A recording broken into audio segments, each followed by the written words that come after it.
The great hall of the Galactic Council buzzed with angry voices. Representatives from a dozen different species argued across the massive circular chamber. At the center of it all sat Ambassador Park Hyun, quietly watching the chaos unfold around him. The Craxi delegation slammed their clawed fists on their desks. Their scales shifted from green to deep red, a sign of rising anger. War Chief Gorthak stood up, his massive frame casting shadows across the room. His voice boomed like thunder. "The Vallani think they can starve us out," he roared. "They control the energy crystals, but we control the shipping lanes. Let them try to move their precious cargo without our protection." On the opposite side of the chamber, the Vallani representatives floated in their energy suits. High Counselor Zephyria's form flickered with pale blue light as she responded. Her voice was like wind through crystal caves. "Protection? You mean extortion?" she said coldly. "Your ships demand payment from every vessel that passes through your space. You are nothing but pirates with fancy titles." The insectoid hive mothers clicked their mandibles in what humans had learned meant disapproval. Queen Speaker Vrex's compound eyes reflected the chamber's lights as she spoke in her buzzing voice. "Both species forget the greater good. Your conflict affects 17 systems. Millions of workers cannot perform their duties because of your quarrel." Ambassador Park Hyun had heard this same argument 100 times before. Different species, different reasons, but always the same pattern. Someone wanted something. Someone else said no. Threats followed. Then everyone looked to humanity to fix the mess. Kim Nara, his aide, leaned over and whispered in his ear. "The Craxi have moved 3 battle fleets to the border. The Vallani have started rationing energy crystals to neutral worlds. If this continues, we'll have a shooting war within the week." Park Hyun nodded. He had already studied the reports. Lee Dong, their military liaison, had been tracking ship movements for days. The situation was getting worse by the hour. He stood up slowly. The chamber fell silent. Even after 200 years of human mediation, the other species still found something unsettling about human patience. Where they saw emotion and quick decisions, humans moved with careful thought. "War Chief Gorthak," Park Hyun said in his calm voice, "your people value strength above all else. Is this correct?" The massive Craxi leader straightened his shoulders. "Of course. Strength protects what matters." "And High Counselor Zephyria," Park Hyun continued, turning to the floating energy being, "your people seek harmony and balance in all things." "That is our way," she replied, though her tone suggested she wondered where this was leading. Park Hyun walked to the center of the chamber. This was the part that always amazed the other species. Humans had a gift for finding connections where others saw only differences. "Then you both want the same thing," he said simply. "You want to protect your people and maintain balance in your region of space. The Craxi need reliable energy for their growing population. The Vallani need safe passage for their trade goods. You are not enemies. You are business partners who have forgotten how to talk to each other."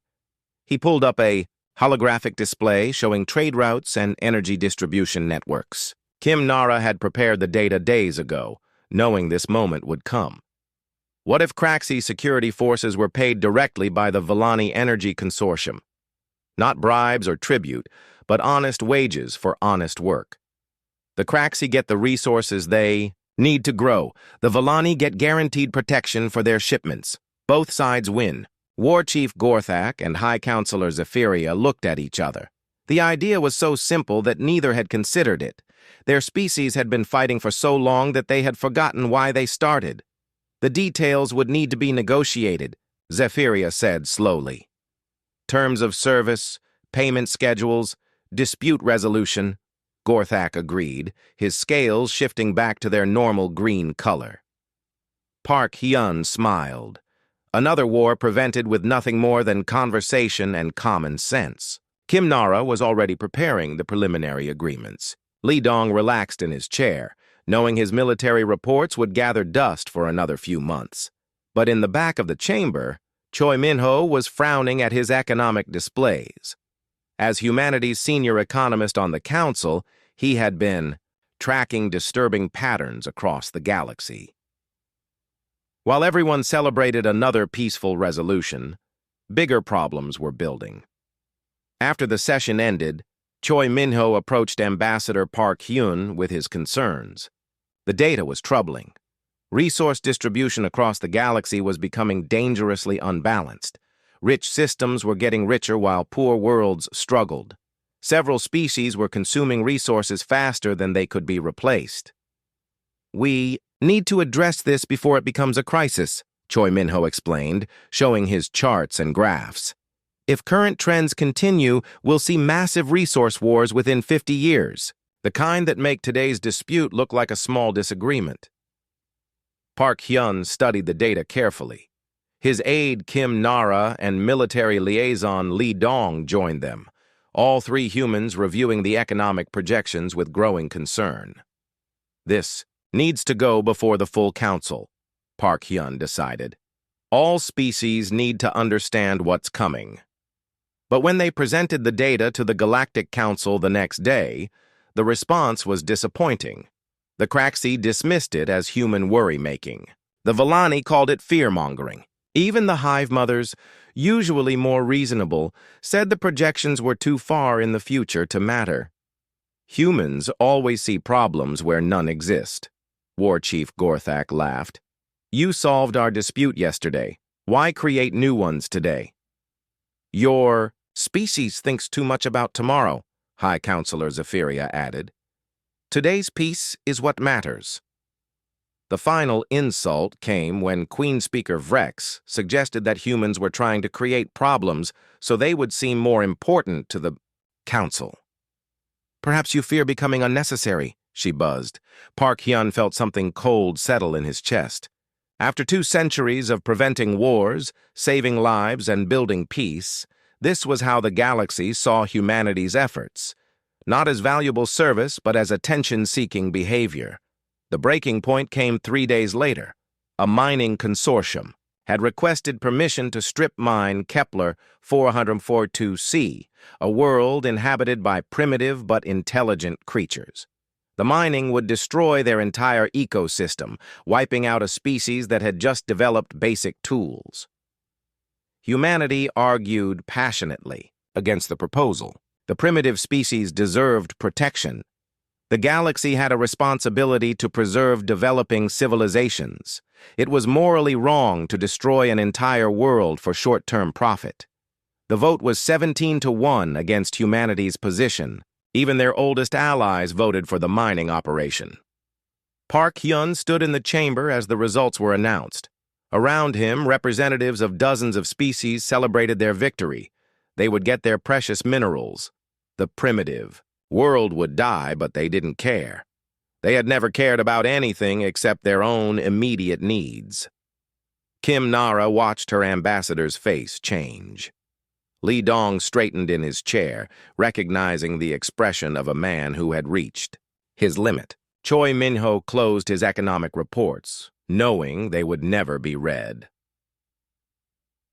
Ambassador Park Hyun walked to the center of the chamber one final time. The other species fell silent, expecting another attempt at compromise. They had grown so used to human flexibility that they couldn't imagine any other response.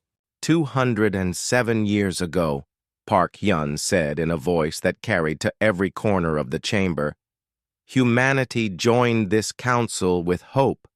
We believed in cooperation. We believed in peace. We believed that different species could work together for the good of all. He paused, looking around the chamber at faces that had become familiar over decades of negotiation. We were wrong. The silence stretched on. No one had expected those words. Humanity hereby withdraws from all galactic affairs.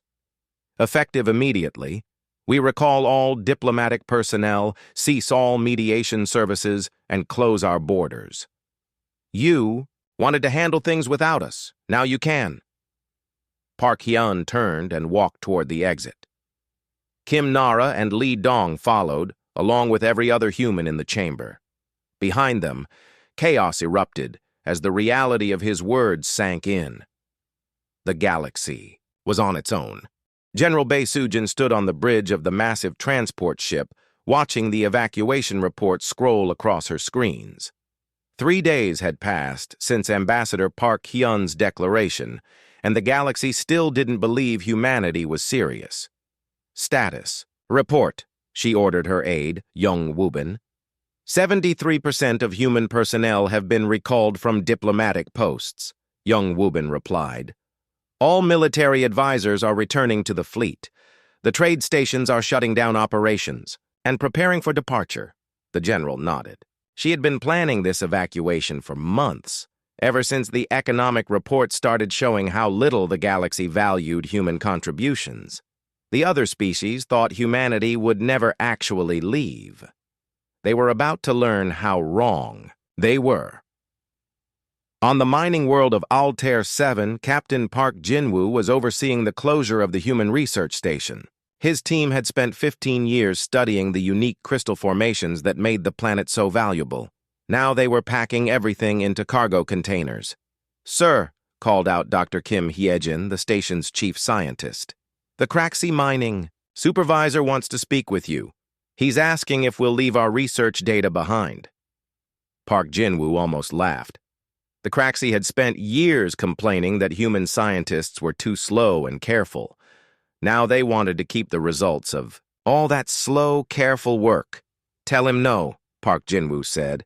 "All human research goes with us. If they want to study crystal formations, they can start from the beginning." Similar scenes were playing out across the galaxy.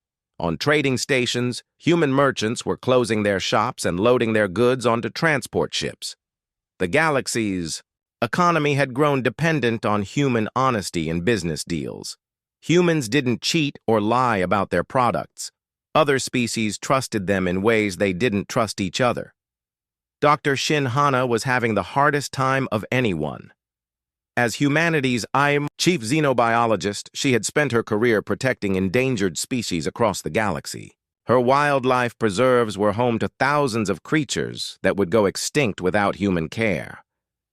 "We can't just abandon them," she told General Bae-Sujin during their daily communication. "The Villani firebirds will die without the special atmosphere we maintain.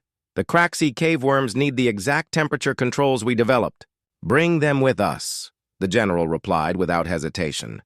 "Every animal, every plant, every sample. If the galaxy doesn't value our protection efforts, they don't deserve to benefit from them." It was a massive undertaking. Dr. Shin Hana and her teams worked around the clock to safely transport thousands of species. Specially designed habitat ships were filled with creatures the galaxy would never see again. Some of the animals had been saved from extinction by human intervention. Now they would live in human space, safe from the species that had nearly destroyed them. Professor Kang Ji-soo was coordinating the withdrawal of human scientists from universities and research centers across the galaxy. The loss would be devastating.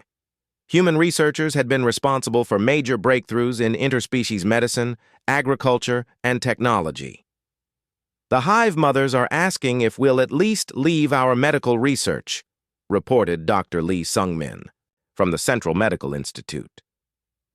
"They say thousands will die without access to our cross-species treatments."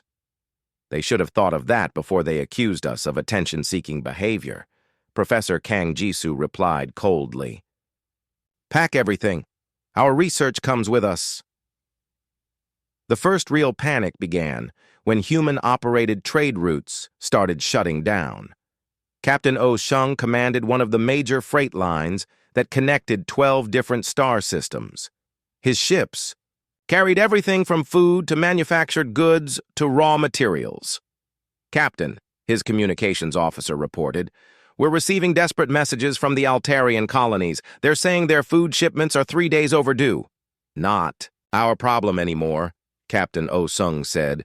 "Redirect them to Villani transport services. Let's see how well those energy beings handle physical cargo." The answer came quickly. Villani ships were designed for energy transport, not solid goods. Craxi vessels were built for war, not trade. The Hive Mother's ships could carry massive loads, but they had never learned human shipping routes or delivery schedules. Within a week, critical supplies were backing up at major trading hubs. Food rotted in warehouses while colonies went hungry.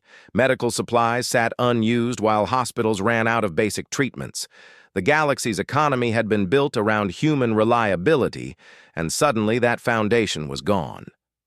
War Chief Gorthak was the first to realize how serious the situation had become. His military advisors brought him reports that confused and worried him. The human trade agreements were preventing 3 separate corporate wars, General Vorthak explained. The mining guilds, shipping cartels, and manufacturing consortiums all had overlapping territory claims. Human mediators had worked out sharing arrangements that kept everyone profitable. So, Gorthak growled, without those agreements, they're preparing for armed conflict. We could see fighting break out in the Kepler sector within days. Similar reports were coming in from across Craxi space. Humans had been quietly preventing dozens of small conflicts that could have grown into major problems. Nobody had noticed because the wars never happened. High Counselor Zephyria was facing her own crisis. The Volani Federation's energy distribution network was failing without human oversight. Humans had developed the protocols that allowed different species to safely handle Volani energy technology. Without those protocols, several stations had already suffered dangerous overloads. The humans trained our technicians, explained Chief Engineer Liralara. They knew which species could safely work with different energy levels. They developed the safety procedures that kept accidents from happening. Can we not recreate their work? Zephyria asked. It would take years to develop the same level of expertise, and we would need to test everything carefully to avoid catastrophic failures. The Hive Mothers were discovering that human knowledge of interspecies psychology had been crucial for maintaining peace. Queen Speaker Vrex had tried to mediate a territorial dispute between 2 minor species using the same approach that worked within the hive. Instead of peace, she had accidentally triggered a religious war. Humans understood how different minds work, explained senior worker Clax. They knew which arguments would persuade different species. We assumed it was simple, but their methods were based on centuries of careful study. Captain Oh Seung was leading the final evacuation convoy when the first delegation arrived. A mixed group of Craxi, Volani, and Hive Mother ships had tracked down humanity's departure route. They wanted to negotiate. "Tell them we're not interested," Captain Oh Seung ordered when the aliens requested a meeting. "Sir, they're saying they made a mistake. They want to apologize." Too late for apologies. They had 2 centuries to show appreciation. Instead, they called us attention seekers and problem makers. As the human ships disappeared beyond the galactic rim, they left behind automated beacons broadcasting a simple message on all frequencies. "We offered partnership. You chose superiority. Contact us when you've learned the difference." The galaxy fell silent for the first time in 200 years. Trade routes collapsed. Diplomatic channels went dark. Research projects ground to a halt. The carefully maintained peace that everyone had taken for granted began to crumble. In the Craxi Empire, War Chief Gorthak stared at the empty space where human ships used to patrol. Without human mediation, old enemies were already making threatening moves toward Craxi territory. In the Volani Federation, High Counselor Zephyria watched energy distribution networks fail one by one. Systems that had worked perfectly for decades suddenly couldn't function without human expertise. In the Hive Mother territories, Queen Speaker Vrex realized that her species had forgotten how to communicate with others without human translators. Their attempts at diplomacy were creating more problems than they solved. The great Galactic Council building stood empty. For the first time since its construction, there were no meetings scheduled, no conflicts to resolve, no trade agreements to negotiate. No one knew how to do those things without humanity's help. The galaxy was learning what peace looked like when the peacemakers went home, and the silence was deafening. Admiral Yoon Tae-won stood in the observation deck of humanity's new deep space station, watching the galaxy tear itself apart. 6 months had passed since the Exodus, and the sensor arrays were picking up signs of widespread conflict across known space. "Report," he ordered his intelligence officer, Park Sora. 17 active war zones, sir, she replied, her voice grim.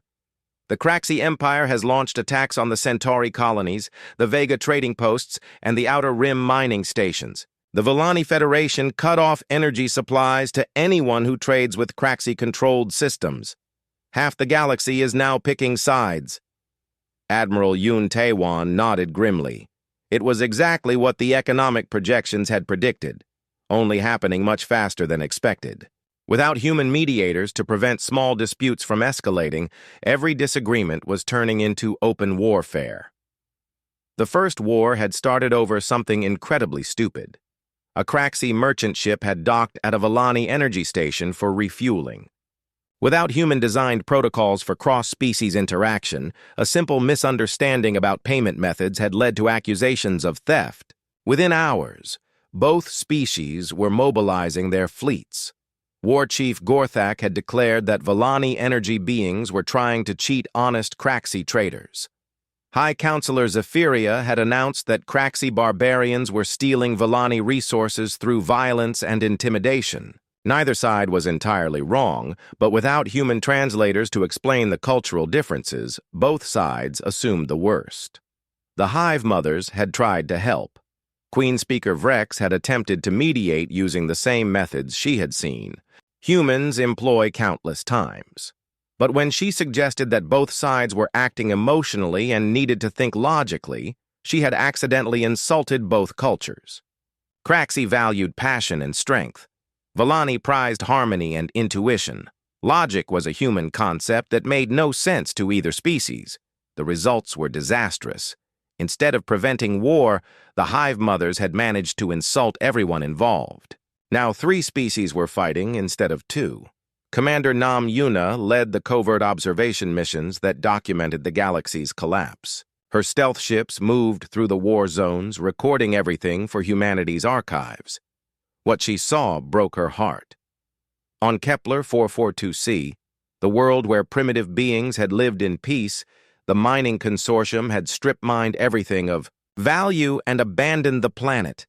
The intelligent species that had just learned to use tools were now extinct, their entire civilization erased for a few tons of rare metals.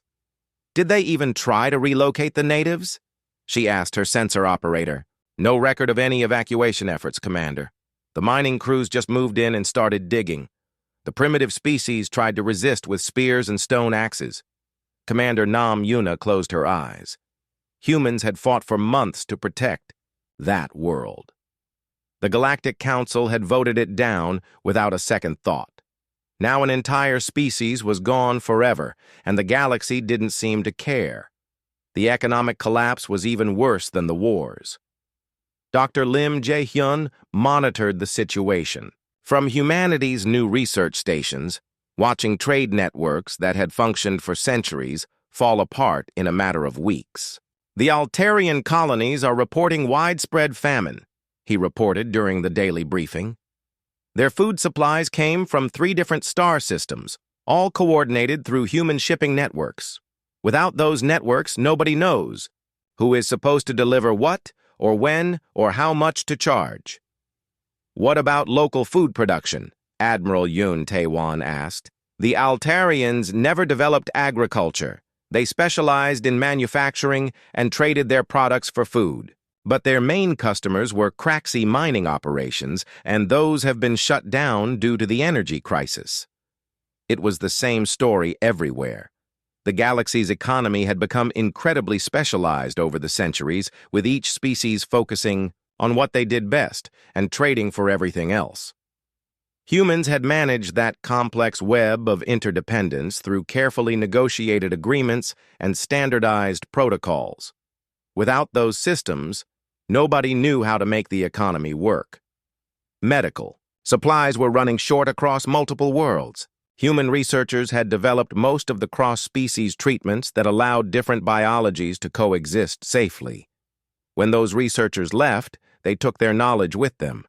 Alien doctors were trying to treat patients from other species without understanding how their biology worked. The results were often fatal. A medication that was harmless to Craxi could kill a Villani. Surgical techniques that worked on hive mother physiology could cripple other species. Hundreds of beings were dying from medical mistakes that human doctors would have prevented. The communication breakdown was equally serious. Humans had developed translation protocols that went far beyond simple language conversion. They understood cultural context, emotional subtext, and species-specific ways of thinking. Without those protocols, diplomatic messages were being completely misunderstood. When the Dracorian Republic tried to offer humanitarian aid to war refugees, their message was translated literally into Craxi language. But Craxi culture viewed charity as an insult, implying weakness. What was meant as kindness was received as mockery, leading to another declaration of war. The Galactic Council building sat empty and dark.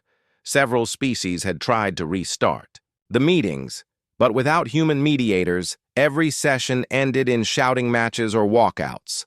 The Craxi delegates would storm out when they felt insulted. The Villani representatives would simply vanish mid-sentence. The hive mothers would click their mandibles disapprovingly and refuse to speak.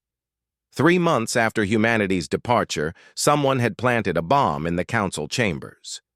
Nobody knew who was responsible because every species blamed every other species. The building where peace had been maintained for 2 centuries was now a smoking ruin. Queen Speaker Vrex stood in the wreckage, trying to understand what had gone wrong. Her species prided itself on logical thinking, but the chaos around her defied all logic. How did the humans make it look so easy? She asked her advisors. Perhaps it was not easy, replied senior worker Clax. Perhaps they simply made it appear easy through great skill and effort. For the first time, the hive mothers began to understand that human mediation had been actual work, not just natural talent. Humans had studied for years to understand different species. They had practiced negotiation techniques.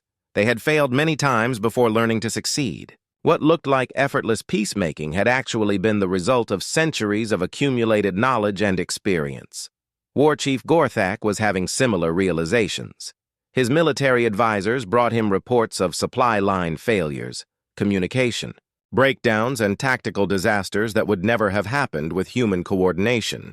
The humans planned everything, General Vorthak explained. They knew which routes were safe, which suppliers were reliable, which commanders could work together effectively. We assumed our strength was enough, but strength without planning is just violence.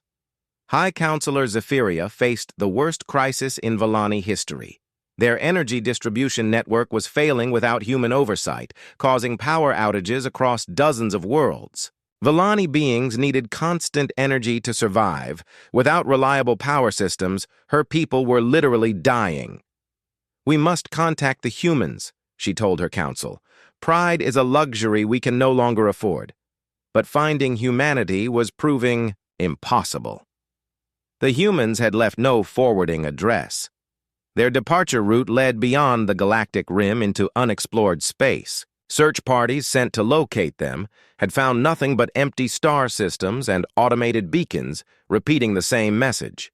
The breaking point came when refugee camps started appearing throughout the galaxy.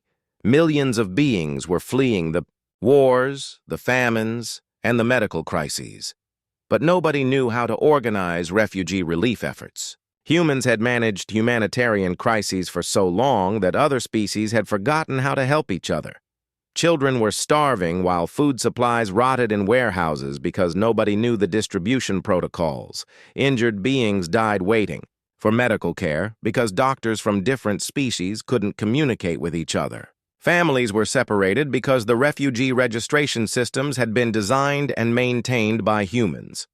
War Chief Gorthak and High Counselor Zephyria found themselves in the same refugee camp.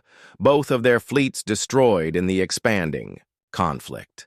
Former enemies, they sat together in the ruins of galactic civilization, finally understanding what they had lost.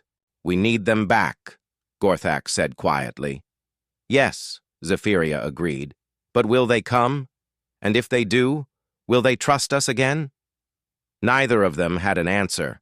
Around them, the galaxy burned, and in the darkness between the stars, humanity watched in silence. President Ro Minje stood on the observation deck of New Earth Station, watching construction ships build humanity's first independent city in deep space. 1 year had passed since the Exodus, and humanity was thriving in ways that surprised even themselves.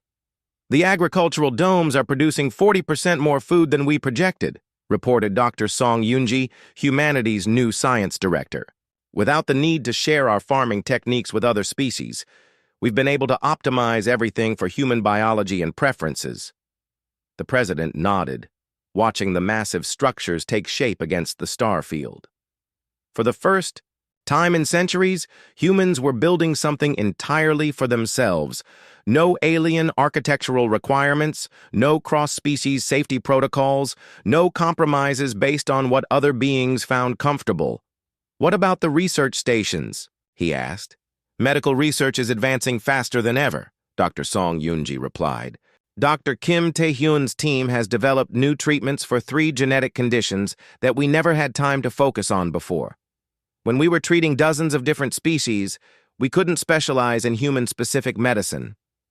It was true across every field of study.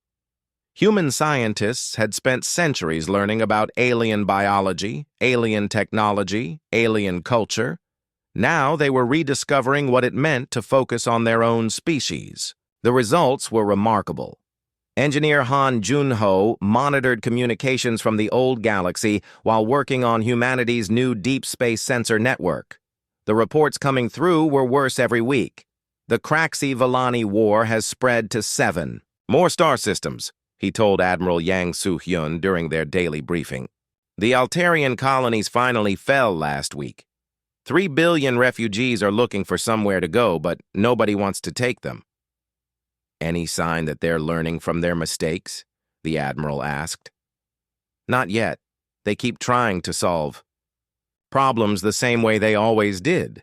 But without human mediation, every solution creates 2 new problems." The communication logs told a tragic story.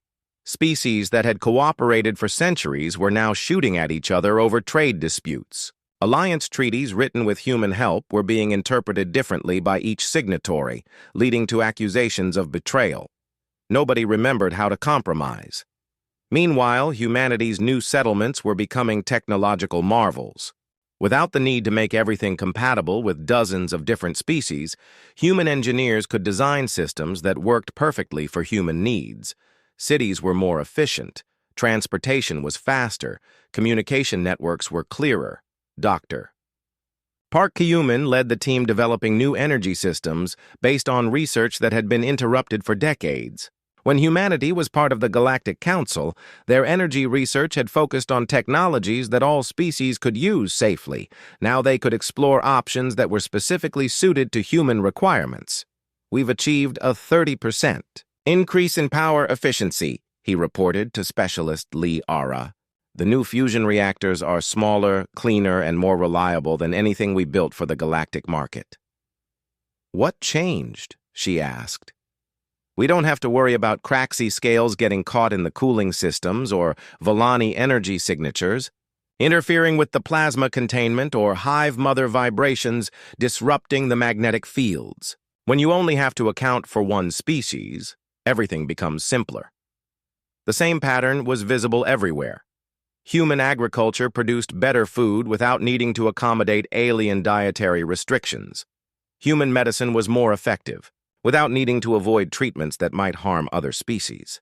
Human architecture was more beautiful without needing to account for different visual preferences. For the first time in centuries, humanity was reaching its full potential. But back in the Milky Way, the survivors were finally beginning to understand what they had lost. War Chief Gorthak led a desperate coalition of species to the coordinates where humanity had last been seen. They found nothing but empty space and automated warning beacons. "Attention, alien vessels," the beacon message played.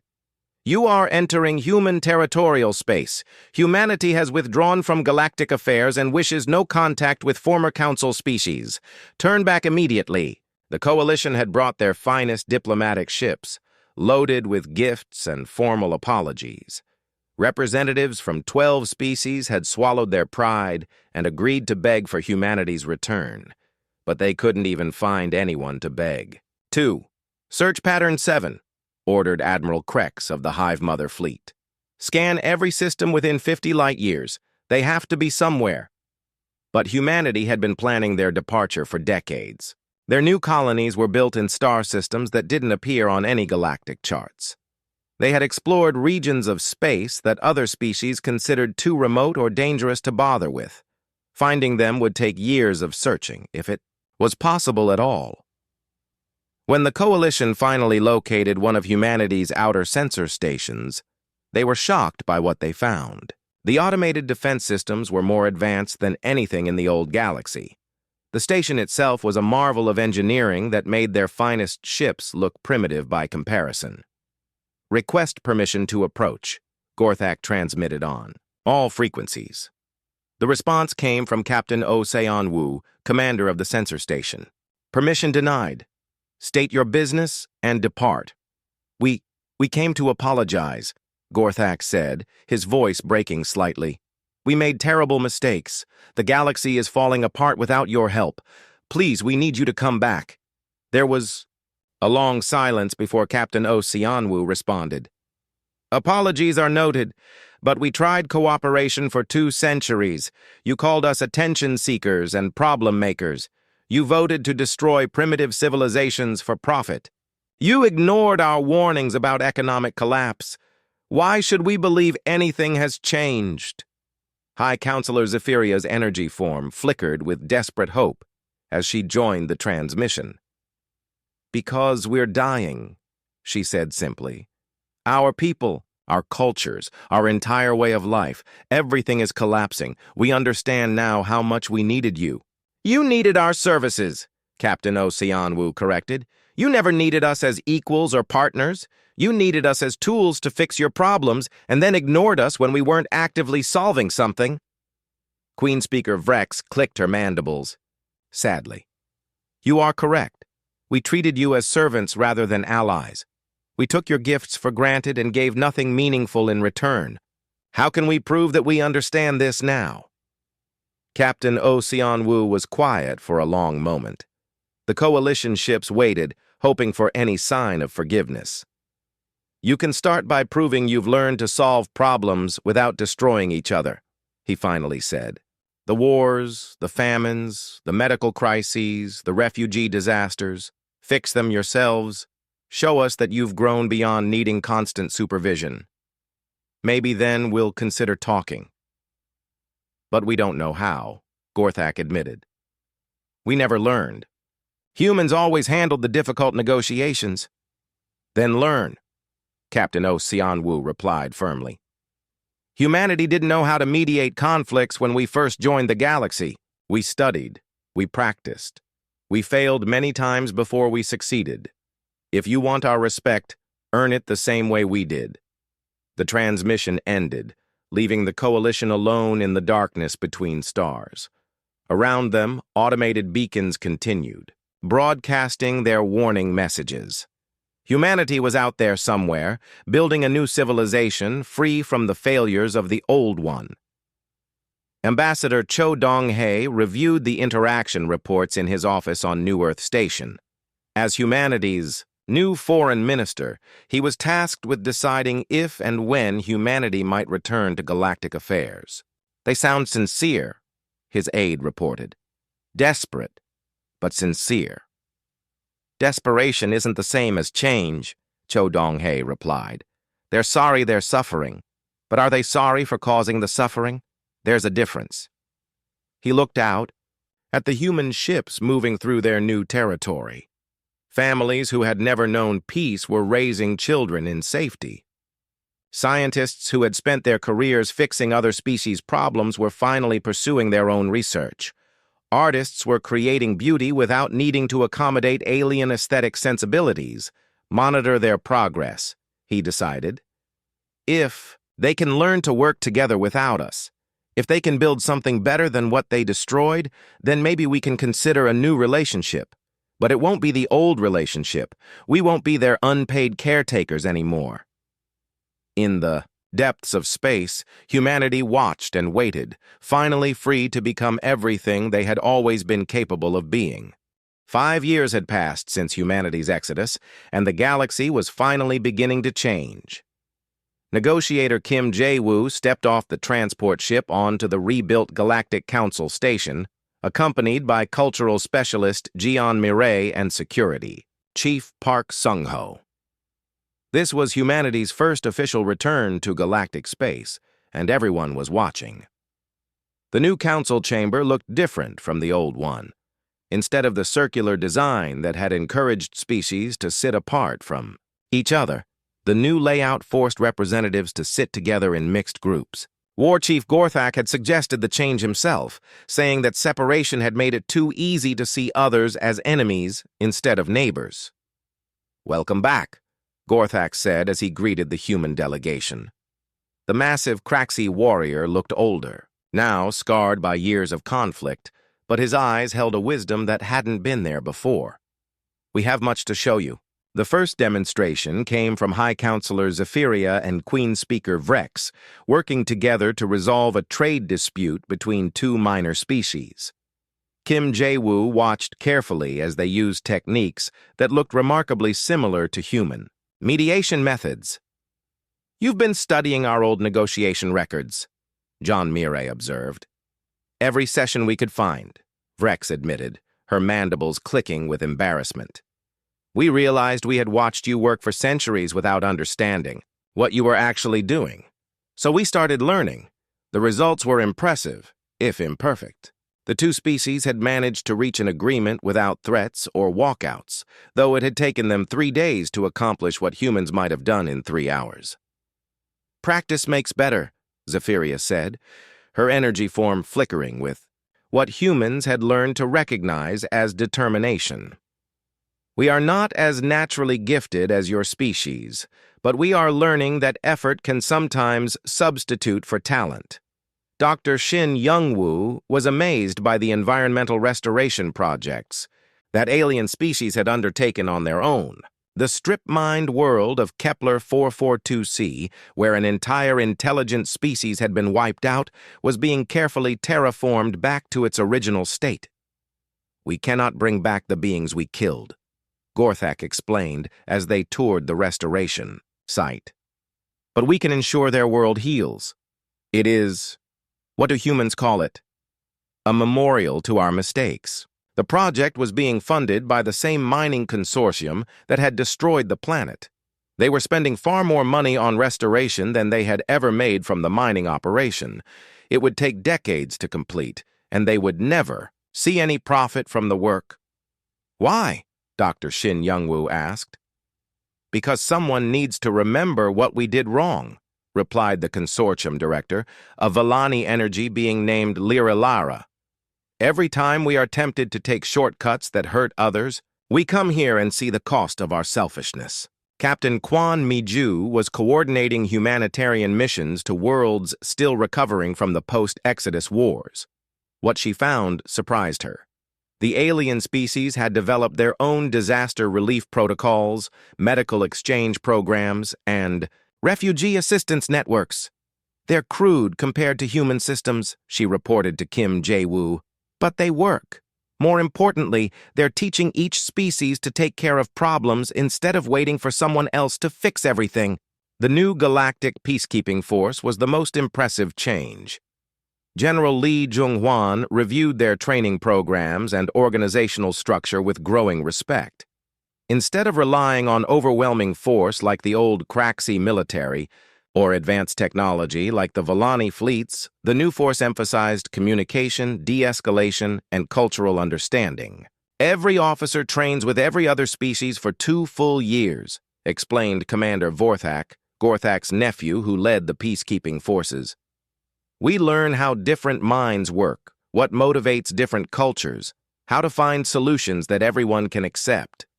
Sounds familiar, General Li Zhenghuan said with a slight smile. We learned from the best teachers, Vorthak replied, even if we were too proud to admit we were being taught. The most significant change was in how species interacted with each other. Director Bei Hyunwoo established monitoring stations to observe interspecies relations, expecting to find the same old patterns of conflict and mistrust. Instead, he discovered something remarkable. Species were actually talking to each other, not just trading or negotiating, but genuinely trying to understand different perspectives. Cultural exchange programs were flourishing. Mixed crews were working together on scientific projects. Interspecies marriages were becoming common. What changed? He asked Queen Speaker Vrex during one of his interviews. We learned what loneliness feels like, she replied. When humans left, we realized how isolated we had become from each other. We were so busy competing that we forgot how to be friends. The wars taught us that we need each other, not just for trade or defense, but for companionship. The new economic system was another revelation. Legal scholar Im Haeji and philosopher Yu Dae-hyun studied the trade agreements and resource sharing, protocols that the galaxy had developed without human oversight. They're actually more equitable than the old system, Im Haeji reported. Less efficient maybe, but fairer. Every species has a voice in major decisions. Resources are distributed based on need rather than negotiating power. How did they manage? That? Yu Dae-hyun asked. Desperation, Im Haeji replied. When the old system collapsed, they had to build something new. Since nobody was strong enough to dominate the others, they had to make it fair or it wouldn't work at all. The real test came when a new crisis emerged. A plague had broken out on the mining world of Vega 7, affecting multiple species. In the old days, everyone would have looked to humanity to coordinate the medical response. This time, they handled it themselves.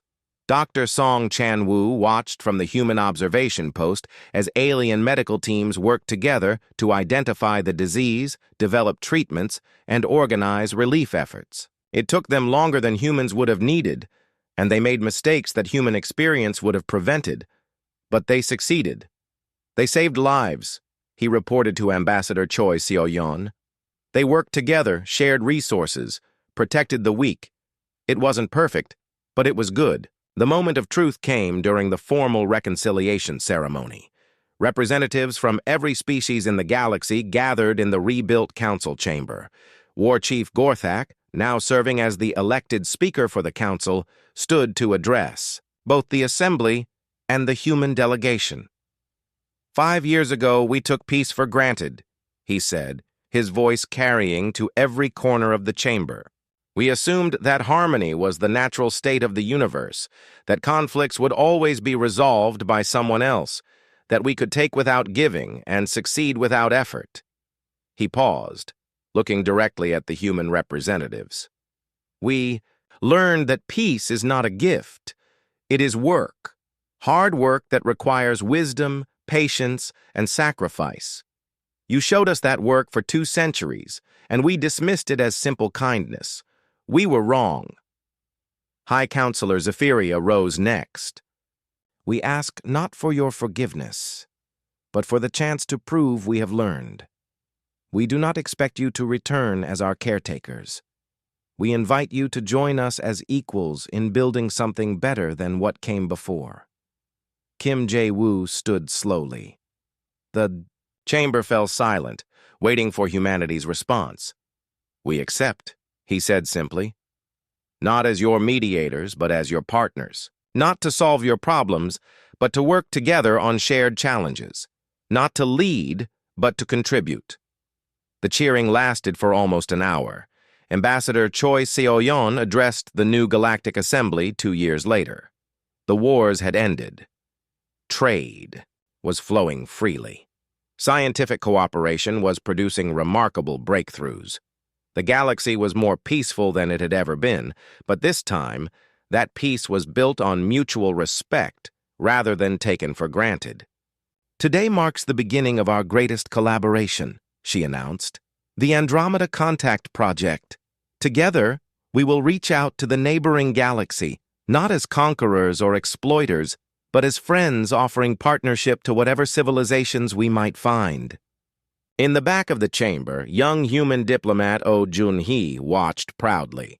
She was part of the new generation, trained not just in human diplomatic methods, but in the hybrid techniques that had emerged from interspecies cooperation. Her first, solo mediation had been between two species that had never even heard of humans when the old system collapsed. The galaxy had learned its lesson. Peace was not something you could take for granted. It was something you built, day by day, with patience and wisdom and the recognition that everyone had something valuable to contribute. And for the first time in centuries, humanity was not carrying that burden alone. The table was big enough for everyone, and this time everyone understood the value of staying seated.